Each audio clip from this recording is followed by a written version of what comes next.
Welcome to Afternoon Light, the podcast of the Robert Menzies Institute, hosted by Georgina Downer.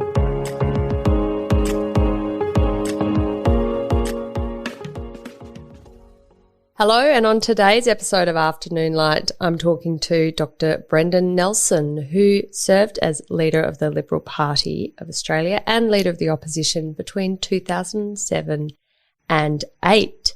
He is currently working at Boeing, and we're talking over Zoom today, and he's in Washington, D.C. So I think it's evening with you and very early morning with me, so it's wonderful to connect on opposite sides of the world, Brendan. It's always a pleasure to speak to you, Georgina, and thank you very much for the work that you're doing in leading the Menzies Institute. It means a great deal to all of us. Oh, thank you very much, Brendan. Well, this conversation today is part of this little mini-series we're doing on conversations with the living leaders of the Liberal Party. And we've had wonderful conversations with John Howard, Alexander Downer and Scott Morrison, and we've got others planned, and I've really enjoyed them. Everyone has their own perspective, but I do like to start at the beginning with each of these conversations. How did you come to join Menzies Liberal Party?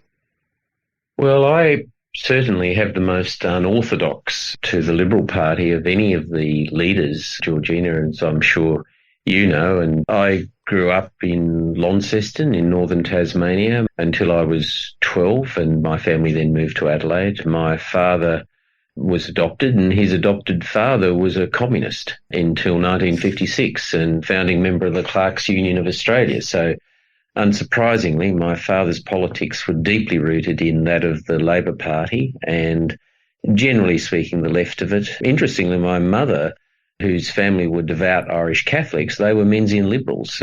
But in my family, my mother got the religion, so I was raised a Roman Catholic, which I'm committed, and also then steeped in my father's politics. So I was a member of the Australian Labor Party in my teens and then left it when I approached my late teens. But I had been a Labor voter until 1987, the first time I voted for the Liberal Party.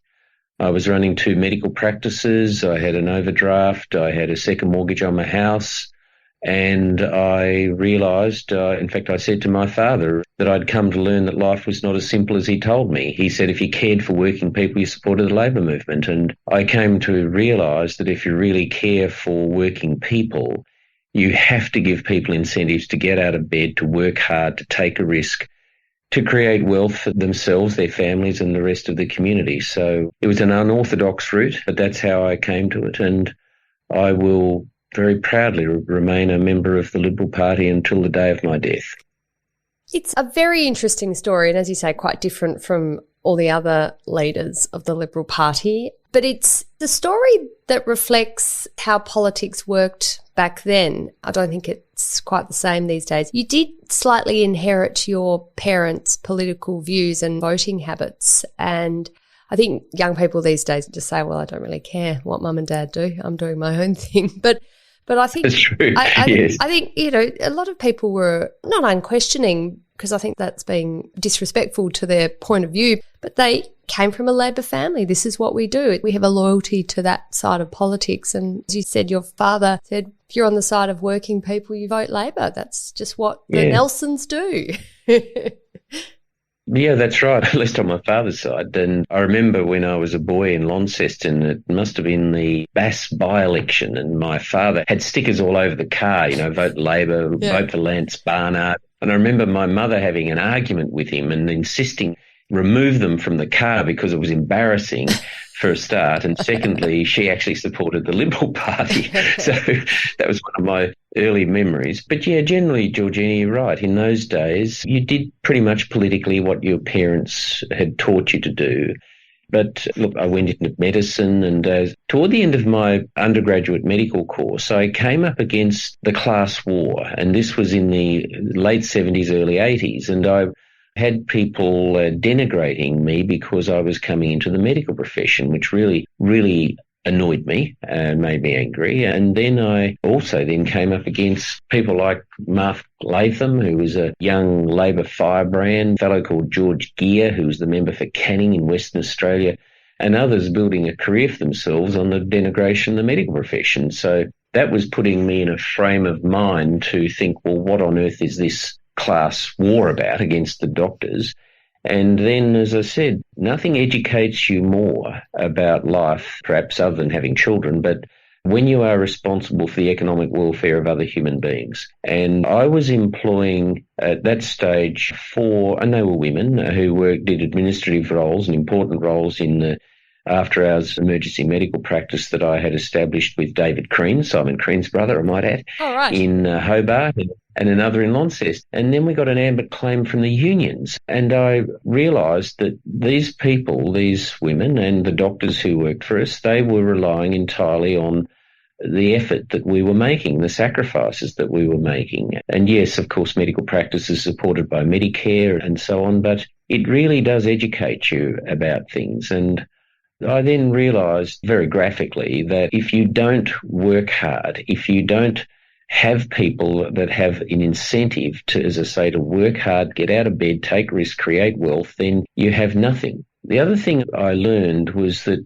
in fact, in some ways, I remember at my pre-selection in 1995, Georgina, the first question I got from the audience was why. I should explain my Labor background and then coming to the Liberal Party. And tongue-in-cheek, I said, well, yes, my life would have been a lot simpler if my father had run into Robert Menzies when I was a boy.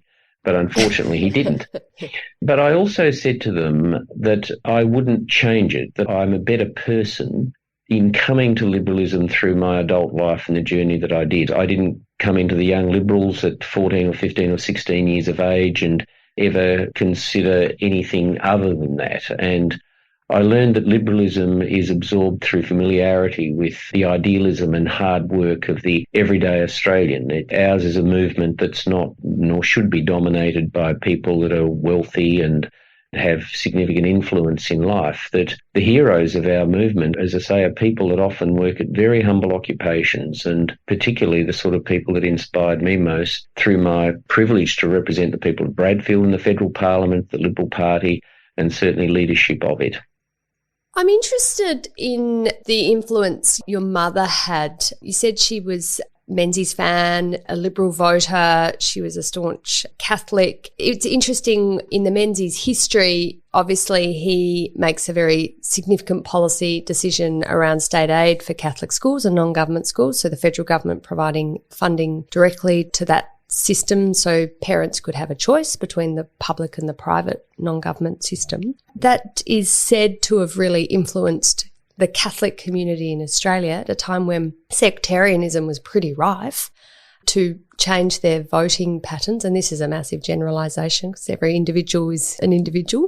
It should not be defined by their religion or identity in general. But in the main, the Catholic communities, particularly the Irish Catholic community, were voting Labor, and there was a shift. Is that something you observed, or was that your mother's experience? How was her community and I guess her family networks, how were they viewing politics back then? Well, the extent to which I remember it was that my mother and her father, my grandfather, and my grandmother's maiden name, by the way, was Molly Maguire, and she was one of perfect 7 Irish children. Name. And so very perfect Irish name. From central casting, really.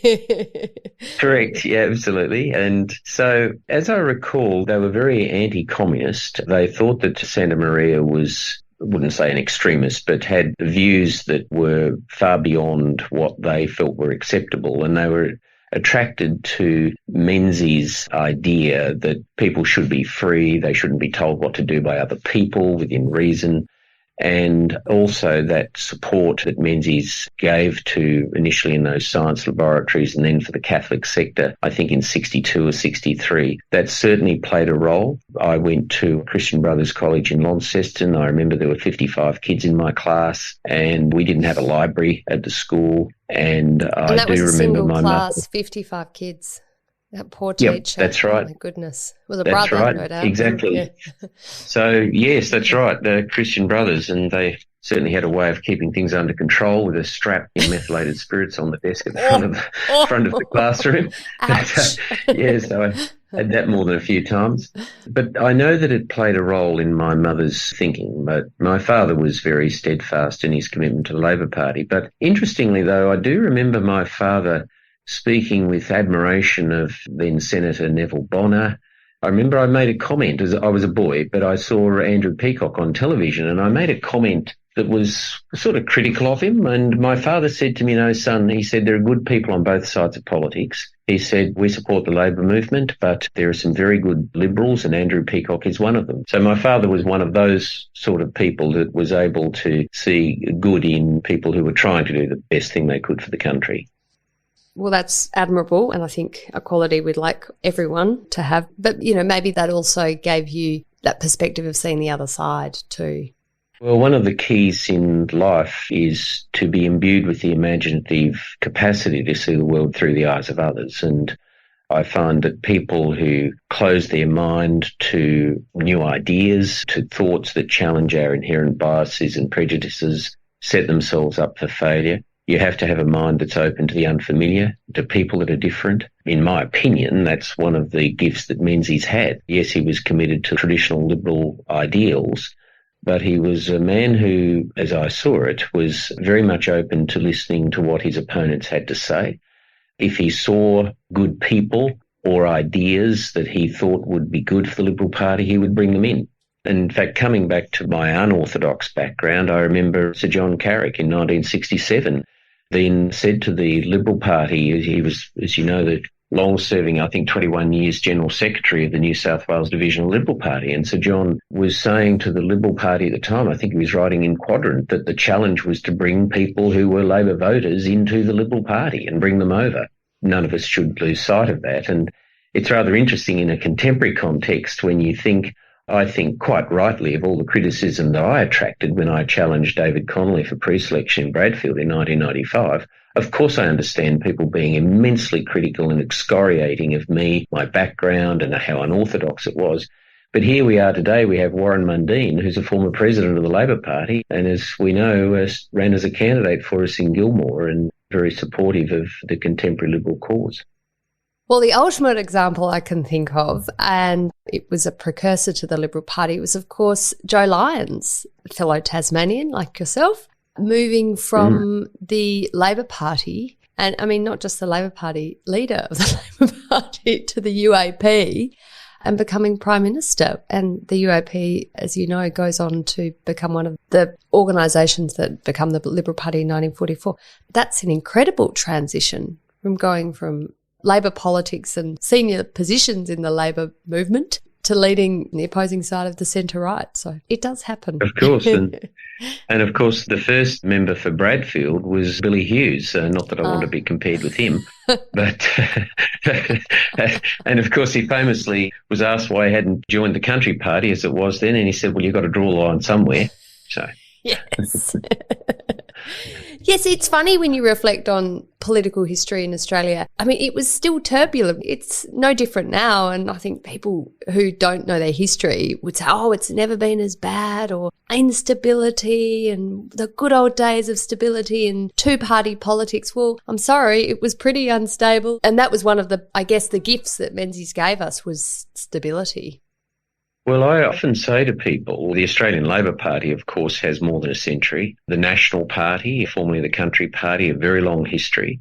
But it wasn't until Sir Robert Menzies brought the Liberal Party into life in 1944 that we really got stability generally in our political class. And you're right about history. A sense of history is absolutely essential to any understanding of the future. And in the most divided our country has ever been was coming out of the First World War. And we were deeply divided around conscription, around religion and politics.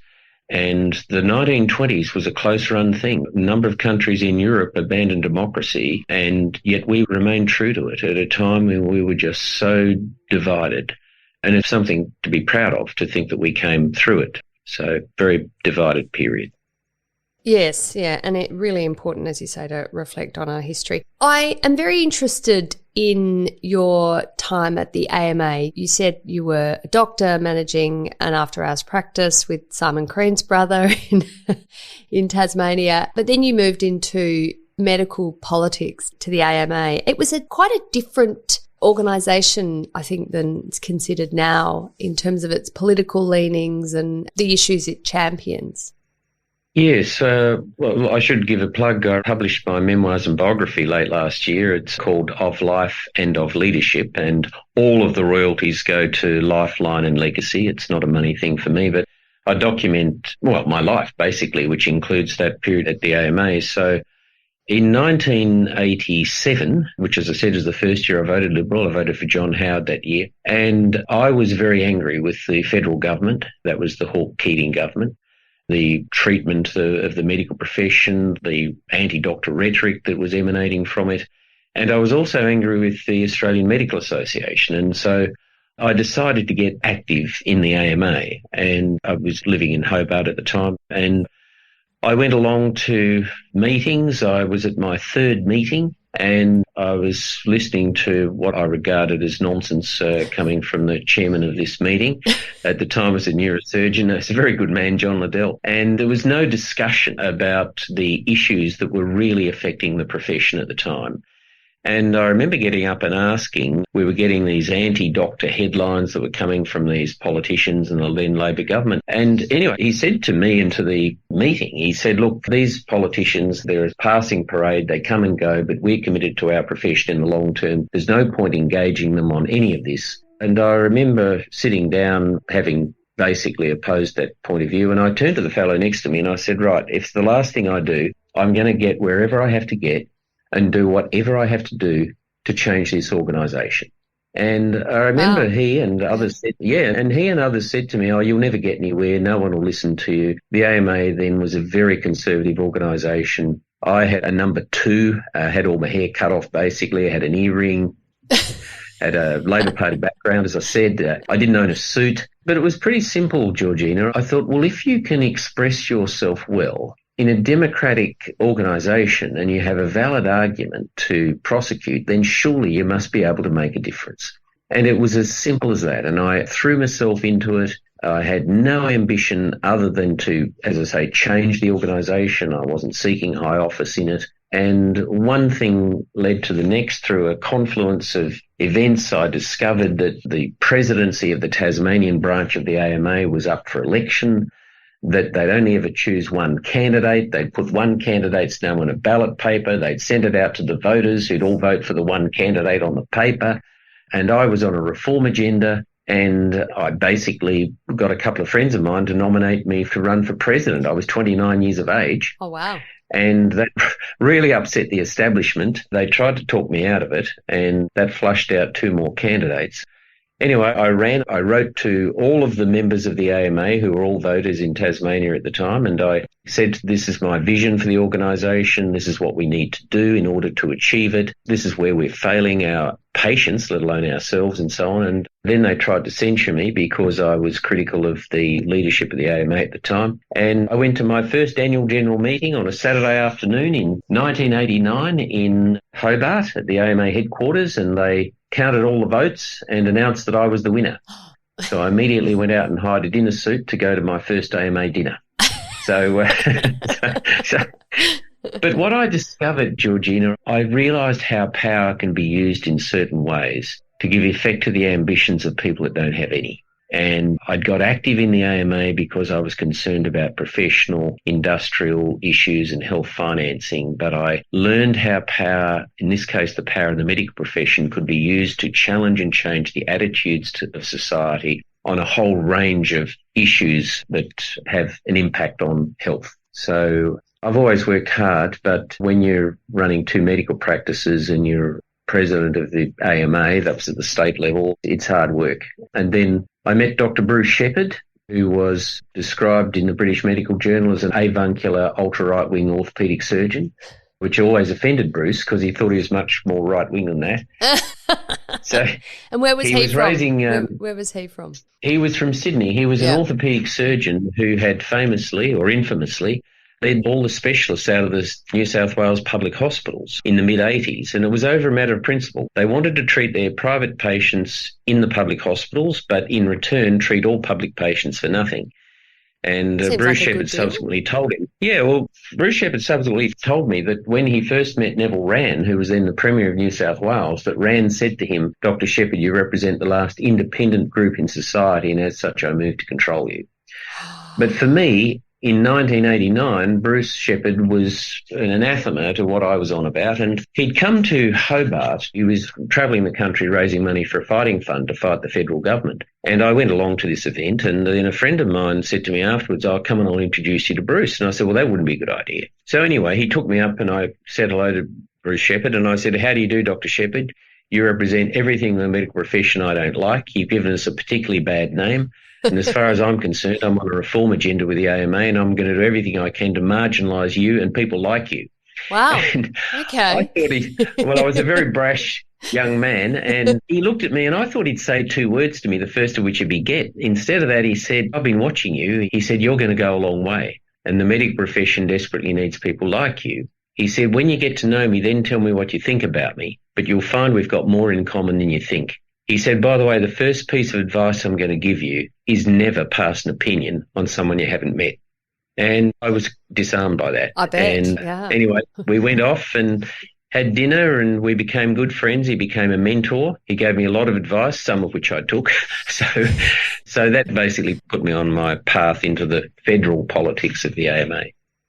So you become president of the AMA. One of the things you were a strong advocate for was private health insurance, which, I mean, in contemporary sense, people don't think too much about it. Having lived in the United Kingdom and the United States, I mean, I have, and you've obviously have too, or you've at least worked in both countries, you get a flavour of other countries' health systems. And I must say, having ageing family in the British health system, I'm very happy to live in Australia. I think hybrid system where we have a bit of a private system that people use and can access, that, you know, middle class people can quite easily, and then a public system so that absolutely no one lacks medical attention that they need, is a fantastic mix. And it's quintessentially, I think, Australian. It's egalitarian, but it recognises that, no, if you can pay, you should pay, but if you can't, we're there to support you. That system has been challenged over the years, and I think it's really a classic Menzies system too, where it really reaches into that sense that Australians generous but also independent, and that we want our choices, and we want to make sure that we provide for everyone in the community, but also if you can bear a bit of the burden, so be it. That's good. It is, and we have a universal healthcare system now, Medicare, and wars have been fought over Medicare politically in the mainstream political parties, and the AMA fought against universal bulk billing, the idea that everybody just walks around with a credit card and walks in and sees a doctor whenever they want and pays nothing. But that has now ended. I mean, I remember Graham Richardson, when he was the health minister, appointed after the 1993 election, he said to me, "Mate, Australians have voted for Medicare 5 times in a row. What's it going to take to get it through to you guys?" And so obviously I remember that. But it's interesting. I remember on the 13th of October, 1992, I was the federal vice president of the AMA, and the health minister and deputy prime minister in the Labor government was Brian Howe. And I had a meeting with Brian Howe. And one of my patients in Hobart was a woman called Athol Guy, and she was the president of the Tasmanian Pensioners Union. She was as Labor as they come. Chain smoking, tough. She'd had a hard life. And I was seeing her the day before I was flying to Canberra to see Brian Howe.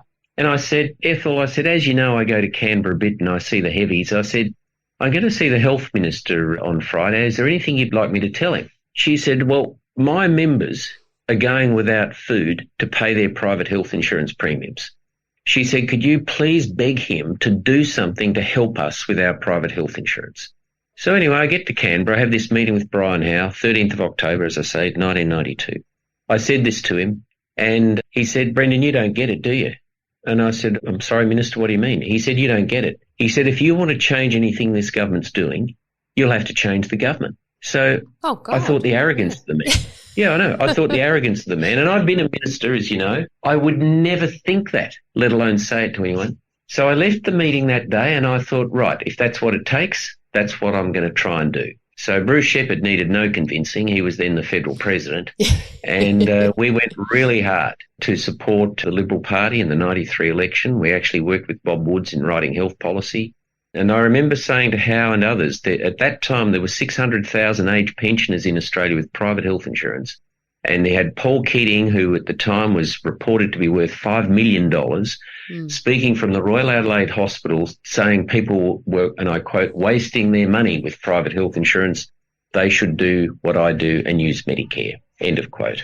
So there were lots of fights around it, but our system is a good one. It's not without fault, and anyone who's on a waiting list in the public system knows entirely what I'm talking about. But the government provides assistance for people to get their private health insurance now, to keep it. That gives people choice. It also reduces demand on the public system, for which we all pay through our taxes and Medicare levy. But yeah, if you think there's a problem with the Australian healthcare system, try getting sick in another country. Absolutely. You enter Parliament as a member for Bradfield in 1996, and you did describe your pre-selection battle. And I mean, look, every pre-selection battle is hotly contested for those types of seats, and rightly so. It's a good, I guess, filtering system. If you have to go through that, you can probably cope with the real deal in the Parliament and beyond. And you were really soon promoted by Prime Minister John Howard, who was the new Prime Minister in 1996, to Education Minister, which would have been quite a different portfolio for you. But you did some very significant things while you were there. Well, thanks, Georgina. I wasn't promoted that quickly. Actually, I was a backbencher for 5.5 years. Oh, well, that's not too bad. Some people wait 10. 15. I know. Well, Malcolm Fraser, I think, was one of them. And it's interesting, later in my political career, John Howard apologised to me for holding me back so long. And I said to him, no, I'm a better person and I was a better minister for the time that I spent on the back bench. And that's certainly the case. So the first I learned that it was Peter Reith, supported by Sir John Carrick, who encouraged John Howard to appoint me as the Parliamentary Secretary for Defence in 2001 and the junior minister. And I thoroughly enjoyed that job. And then following the 2001 election, John Howard called me and asked me if I would go into Cabinet as Minister for Education, Science and Training. And by the way, in that phone call that he made to me, he said, Brendan, while I'm speaking to you, there's a couple of things I'd like to say. And I said, yes, Prime Minister. He said, well, after the 1998 election, he said, you would have noticed that a couple of your colleagues in New South Wales got promoted and you didn't. And I said, yes, I did. And that was Joe Hockey and Tony Abbott. He said, I gave you the worst job I've ever given anybody. He said, I put you in charge of running noise abatement and flight paths at Sydney Airport. And I said, yes. And he said, you must have hated that job. And I said, yes. He said, what I admire about you is that no one knew. He said, you just threw yourself into it. You did the best job you possibly could. He said, I've had a few disappointments in my political career, which is an understatement. He said, how people deal with them says a lot more about them than how they deal with success. And then the second thing he said to me, he said, I want you to come into Cabinet, but he said, I want you to bring your views with you. He said, you and I have different views on a number of issues, and I want the Cabinet to hear them. He said, don't be intimidated out of saying what you really think. And therein were 2 lessons in leadership.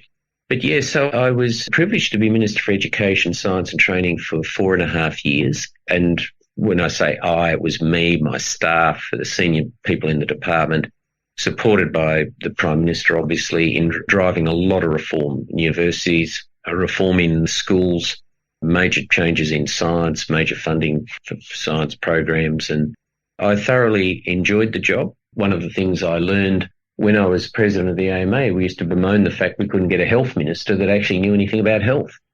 And we had a passing parade of people with different skills, abilities and so on. But I learned that the minister's job is not to be an expert, perhaps other than Attorney General. The key task is the application of intellectual rigour to the process of exercising judgment. And you draw on all the expertise that you have within your department and outside the department in the broader community. And that's your job. Your role is to effectively represent the good judgment of the everyday person who's relying upon you to do the right thing and look after their taxes. But yeah, I really enjoyed that job. I was at university when you were education minister, and I remember all too well those massive fights and protests on campus around voluntary student unionism.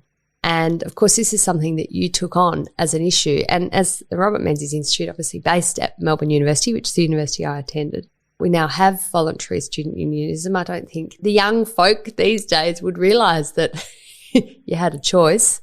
But, I mean, tell me about that battle, because that was a significant one.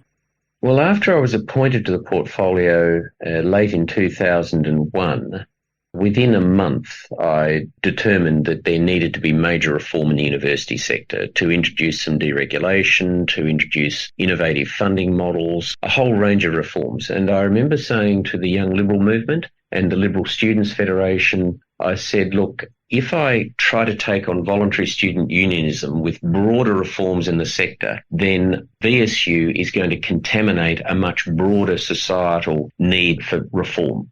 And they were outstanding. The ALSF and the Young Liberals, they understood it. And I said, but once I'm through this major reform, hopefully I get it through. But if I don't, I said, once we're done with this, then I will take on VSU. I said, that's my solemn oath to you.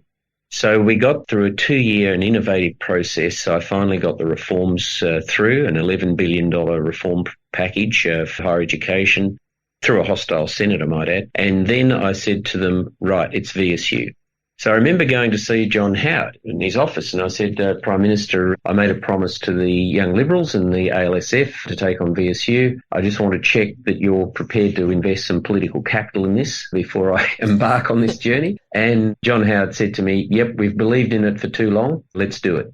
So we did, and it was a close-run thing. We had a majority in the Senate at the time, but as Peter Costello said, on a good day, because Barnaby Joyce was then a National Party senator and was very much a free thinker, shall I say. Mm-hmm. So unfortunately, so unfortunately, Barnaby decided that he was not going to support VSU. But Senator Stephen Fielding, who was a Family First senator from Victoria, he would not declare his position on it. And I remember I had the legislation, had gone through the reps, we had it in the Senate, and in the last sitting week of the year in 2005, I remember Robert Hill was the leader in the Senate. We didn't have the numbers to guarantee its passage in the Senate. And Senator Fielding had told me that he would not be part of any deals. He wouldn't declare his position on VSU. He said, if you put it into the Senate, you'll find out what I think about it. And interestingly, in a masterstroke, I shouldn't say that because it sounds conceited, I said to my Chief of Staff, well, let's have a look at his maiden speech. What did Senator Fielding say in his first speech? Why did he come to the Senate? So I looked at a range of things, which included a medical campus in Gippsland, a number of other family-related initiatives. And so I went and saw Senator Fielding and I said, we're interested in establishing a medical campus in Gippsland, running a drug education program through the universities and a whole range of things. And I took him to see John Howard, and John Howard had a discussion with him and assured him that we would do the things that I said we would. And Senator Fielding said, well, that's very nice, but I don't do any deals.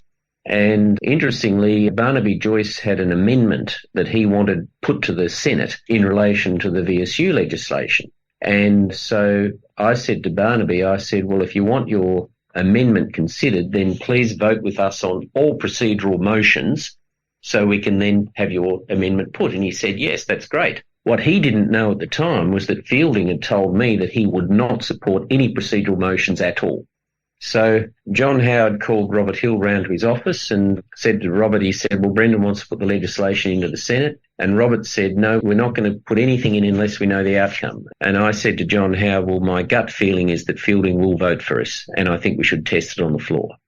And Howard said to Hill, he said, I'm going to go with Brendan's judgment, we'll do it. So Fielding voted against us on all procedural motions while Barnaby voted for us. We got to Barnaby's amendment and then Fielding voted with us to vote it down. And then on the very last vote, Fielding walks into the chamber as the bells ring, the doors close, and then he sits with us. And it went through. Wow. It was democracy in action, Georgina. Yeah, amazing. Most most exciting day. I've never seen Mrs. Howard so excited as when I went to the Prime Minister's office and that legislation was passed.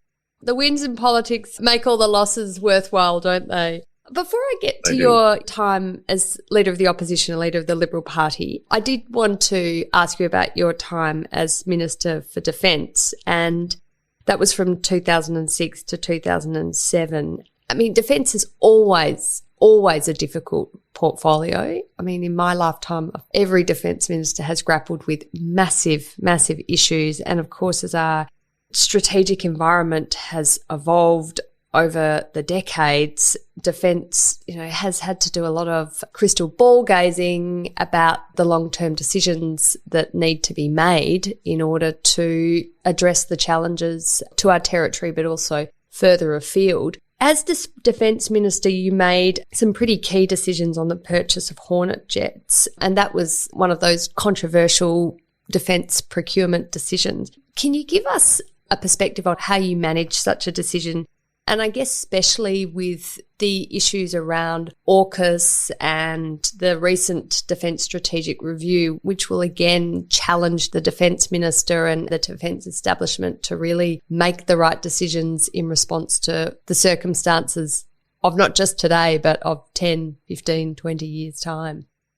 Well, I mentioned earlier that your key task is the application of intellectual rigour to the process of exercising judgment. One of the things that I've learned about experts, and the Defence Department is full of them, uniformed and not uniformed, is they tend to see the world through a straw.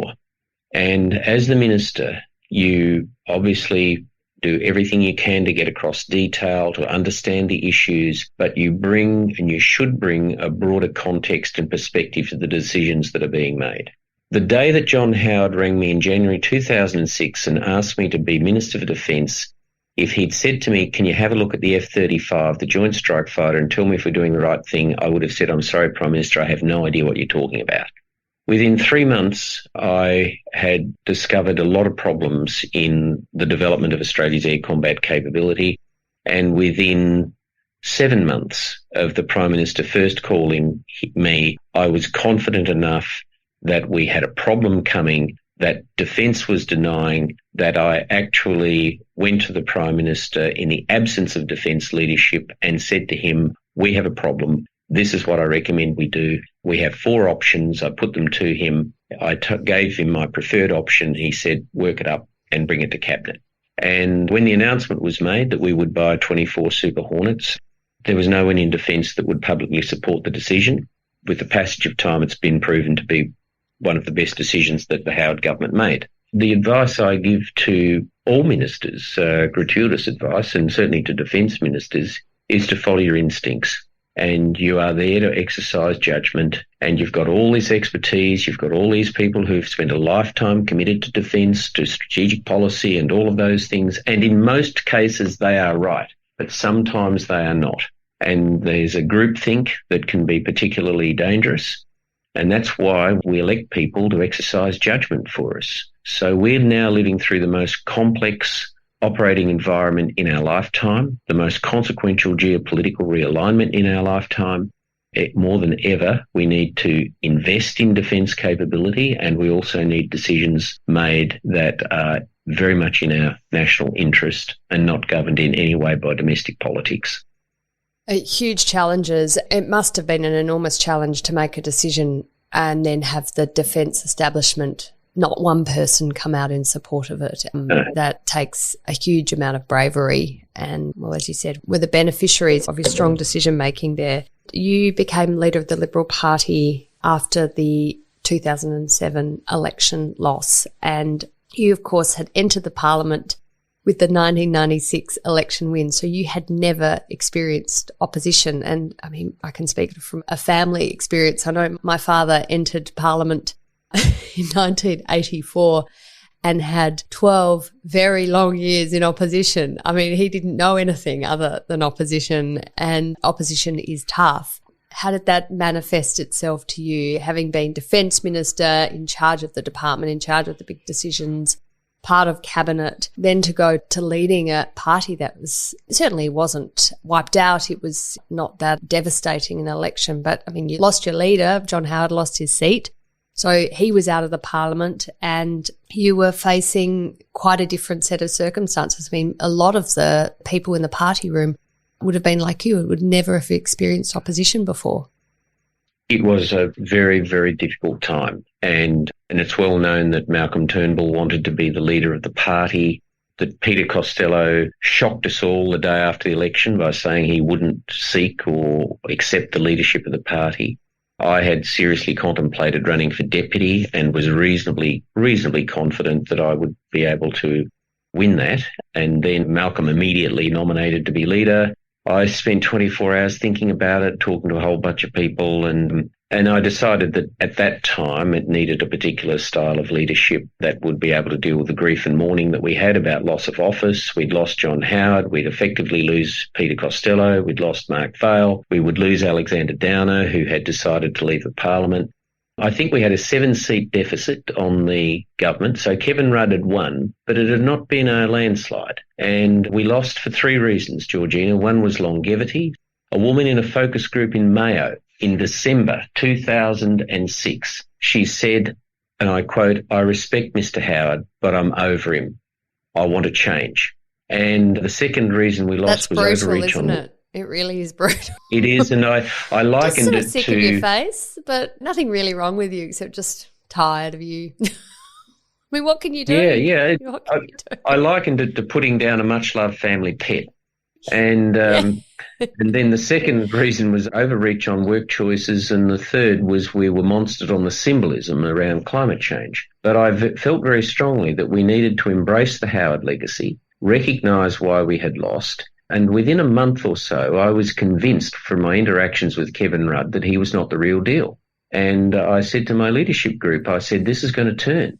And when it does, it's going to turn very quickly. And it'll be like, I said to them, if you've bought a Holden every year for 11 years and you agonise over it and buy a Ford, it won't be till you find the 10th defect you'll put your arms up in the air and say, my wife was right, I should have stuck with a Holden. But at that time, there weren't a lot of people that wanted to listen to that. But that's how it was. So, yeah, I kept drawing again on Robert Menzies, the vision for the party, the key things that he'd said about us. I thought it was important that we never lose sight of who we are and what it is we believe, to steadfastly, as I say, hold on to the essentials of that Howard legacy, not to jettison those things. And I remember I was opposition leader and it was 6:30 in the morning and I'd stopped at Sutton Forest to get at McDonald's on my way to Canberra with a couple of my staff. And I'm standing in the queue and there's a big television screen behind the staff serving us. And it had the news poll and it said preferred Prime Minister Kevin Rudd 75% and I was like 11% or something. And a man behind me said to me, he said, Brendan, don't worry about any of that stuff. He said, we just voted Rudd in. He said, just because we like him doesn't mean we dislike you. He said, but I'll tell you one thing about this government. He said, I think it's going to be like the set of a Western movie where they've got all these facades with sticks holding them up at the back. Oh, wow. And I thought, what a prescient assessment that was. Yeah. But it was an extremely difficult time. But in the context of what happened in Aston recently, it's worth remembering we held Mayo. We had 11 candidates in the field. And then we had a 6% swing to us in Gippsland. So I remember John Howard ringing me from London, very excited the night of the Gippsland by-election. He said, Brendan, there's something happening. I said to him, yes, because we'd built a narrative around ALCO, POPs, tax and climate change and fuel excise and other things. So, yeah, it was a very difficult period. And, of course, the ambitions of Malcolm Turnbull were unbridled. So I'll leave it at that. Yes, indeed. I wondered if we could finish off our discussion with the apology and I guess how it's evolved Indigenous policy and the debates around the representation of Indigenous people in our constitution have evolved to today. Can you give me some reflections on that? So we had lost government. So in the last 2 years we were in office, the backbench was increasingly frustrated because they couldn't express their views in the interest of discipline. There was immense pressure for people not to dissent from the decisions being made and so on and so forth. So we come out of government, we come into opposition, I become the leader. Kevin Rudd says the first item for business when the new parliament would sit would be a formal apology to the forcibly removed generations of Aboriginal children. So I wanted to make sure that our members, our parliamentary members, had their day in court, that they had their opportunity to say what they thought about this, to not have their position imposed upon them by the leadership. What I did was I made sure that the people opposing the apology knew that their views were understood by me. And what I would say is publicly, I'd say, well, I'd ask the question, no, should our generation be held responsible for the decisions made by earlier generations of Australians, whether they're decisions about which we feel pride or whether they're ones about which we feel shame? Can we actually apologise for, if you like, for the sins of our fathers? And I was determined that there would be a party room meeting at which the issue would be ventilated, debated, and following the party room meeting, the party would adopt a position. There would not be a free vote on it. And I bled on this for the best part of 7 weeks because I would not lock the party into supporting or opposing the apology. One of the things, Georgina, and this is in the context of this constitutional referendum we have now, what's really important, whether you support this case, the change of the Constitution, or whether you oppose it, what's really important on these really big issues is that people feel they've had their day in court. Their views have been heard. And the last thing that I was going to do was to simply lock the party into saying, right, we're going to apologise. So when we got to the party room meeting, I stood in front of them. I put the arguments in support of an apology to them. I put the arguments against an apology to them. And then strongly recommended we support the apology, firstly for moral reasons and secondly for political reasons. We had a 4-hour debate, and at the end of it, Bill Heffernan, the farmer, larger-than-life senator from New South Wales, he got up and said to the party room, I'm proud of a lot of yous. It's the best meeting I've ever attended. Oh, wow. And I said to the party room at the end of that meeting, I said, when I get up to give my speech, every one of you will hear an element of what's important to you. And after the apology and a reception that was held in the members' hall, I remember one of our very conservative Liberal Party members who'd never liked me, never supported me. She grabbed me by the elbow and she said, Brendan, thank you for upholding our dignity. And I can't tell you how much that meant to me, because what she meant by that was, I didn't get my way, is what she's saying. You haven't done what I wanted, but you understood and respected my point of view and have given people like me dignity in supporting the apology. So it was very difficult, but we're a better Australia for having supported it. In today's climate, we're debating the voice, and there hasn't been a constitutional convention. There's been a parliamentary committee which has concluded its hearings now and will deliver a report.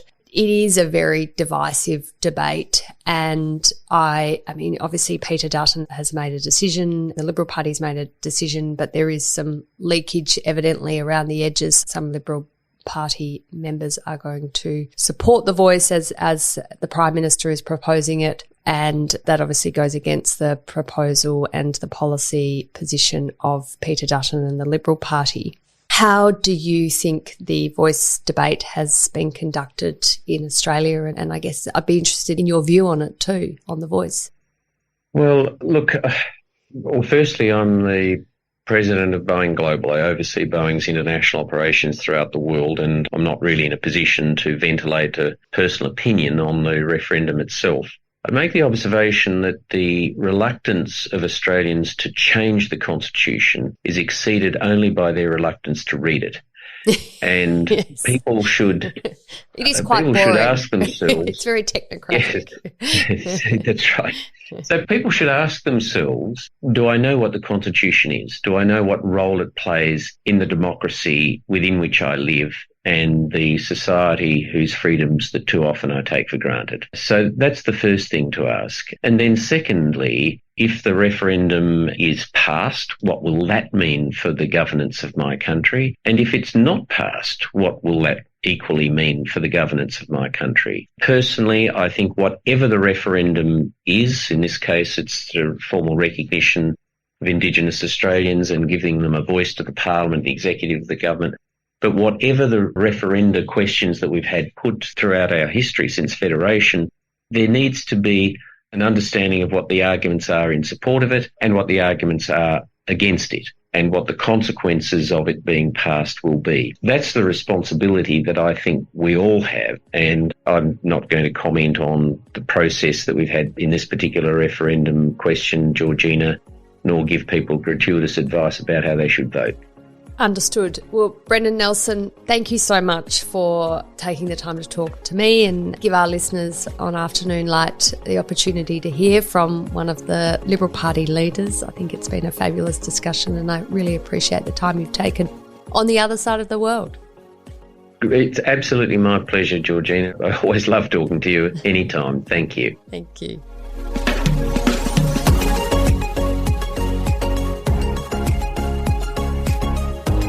That's it for this week's episode of Afternoon Light, the podcast of the Robert Menzies Institute. Please make sure to subscribe and catch up on our latest online content on our website or on Twitter, LinkedIn or Facebook.